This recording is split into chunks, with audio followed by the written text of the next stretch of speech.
तो दोस्तों इस वीडियो में हम कवर करेंगे स्टोरी मैच बॉक्स। ये आपके केरला बोर्ड के इंग्लिश के क्लास 12 के सिलेबस में है।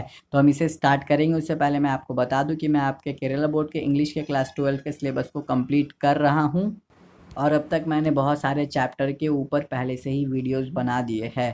तो दोस्तों यदि आपने उन सभी चैप्टर के वीडियोस को नहीं देखा तो ऊपर एक आई बटन होगा, आप उसमें सिंपली क्लिक करें और सभी चैप्टर के वीडियोस को देख लें। और हाँ, साथ में आप हमारे चैनल को भी सब्सक्राइब कर दें, क्योंकि आगे मैं जब भी आपके सिलेबस से रिलेटेड वीडियोस बनाऊंगा वो आपके पास पहुंच जाएगा। तो चलिए अब इस कहानी को स्टार्ट करते हैं। तो इस कहानी में दोस्तों मैच बॉक्स रिप्रेजेंट करता है औरतों को, जी हाँ, वीमेन को। तो जैसा कि आपको पता है मैच बॉक्स कहाँ कहाँ होता है। मैच बॉक्स होता है किचन में भी, पेंट्री में भी और कभी कभी बेडरूम में भी। और जो हमारी घर की औरतें हैं दोस्तों वो भी किचन में होती है, या तो पेंट्री में होती है या तो बेडरूम में होती है। तो इसी को यानी कि इसी को थीम रख के ये स्टोरी लिखा गया है। तो अब मैं आपको बताता हूँ कि कहानी क्या है। तो ये संडे मॉर्निंग है और ये कहानी की जो सेटिंग है वो रखी गई है 3 स्टोरी हाउस में, यानी कि 3 तल्ला के बिल्डिंग में आप कह सकते हो। तो कहानी का जो मेन कैरेक्टर है वो है नोमिता। तो ये जो नोमिता है ये अपने बेटे अजीत के कपड़ों को देख रही है, यानी कि कपड़ों को कलेक्ट कर रही है और ये सभी कपड़े बहुत ही गंदे हैं। तो ये कपड़े अभी जाकर ये जो नोमिता है ये देगी एक वॉशर मैन को, यानी कि जो कपड़े धोता है उन्हें। तो अचानक से इन्हें एक लेटर मिलता है। जी हाँ, इस अजीत के कपड़े के यानी कि इस अजीत के ड्रेस के पॉकेट में एक लेटर मिलता है। इन्हें किन्हें मिलता है? नोमिता को। तो अब आगे क्या होता है? तो यहाँ पर जैसे ही नोमिता को ये लेटर मिला, ये डेट देखती है और डेट देखकर ये समझ जाती है अरे ये लेटर तो बहुत पहले का है। अजीत ने मुझे अब तक इस लेटर के बारे में नहीं बताया। उसने इस लेटर को पढ़ा और तब भी उसने मुझे इस लेटर के बारे में नहीं बताया। और दोस्तों थोड़े समय के बाद ये बहुत ही फेड अप यानी कि बहुत ही परेशान हो जाती है अपने बेटे के इस बैड नेचर से, क्योंकि इस इन्होंने यानी कि नोमिना ने अपने बेटे को बहुत बार कहा है कि तुम कभी भी ऐसे लेटर को नहीं छुपाया करो, ये सभी बैड हैबिट है। अच्छा, आप यहाँ पर सोचते होंगे कि इस लेटर को किसने लिखा। तो मैं आपको बता दूं इस लेटर को लिखा है नोमिता के माँ ने।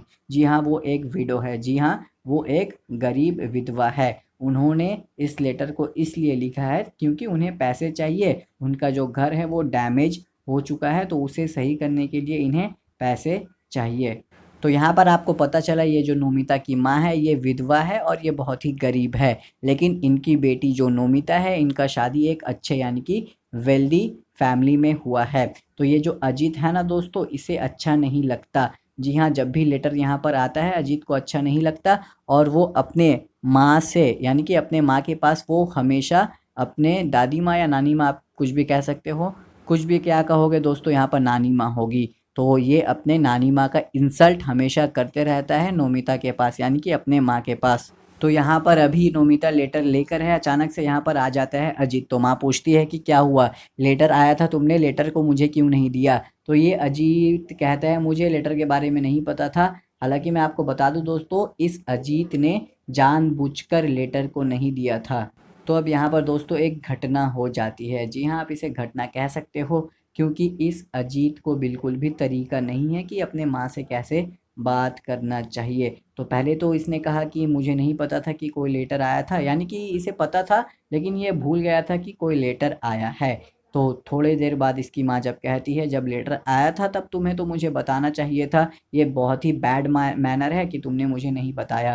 तो यहाँ पर अजीत कहता है मैं देख रहा था कि कहीं किसी ने आपको सीक्रेट में लव लेटर तो नहीं लिखा, तो इसलिए मैंने आपको लेटर नहीं दिया।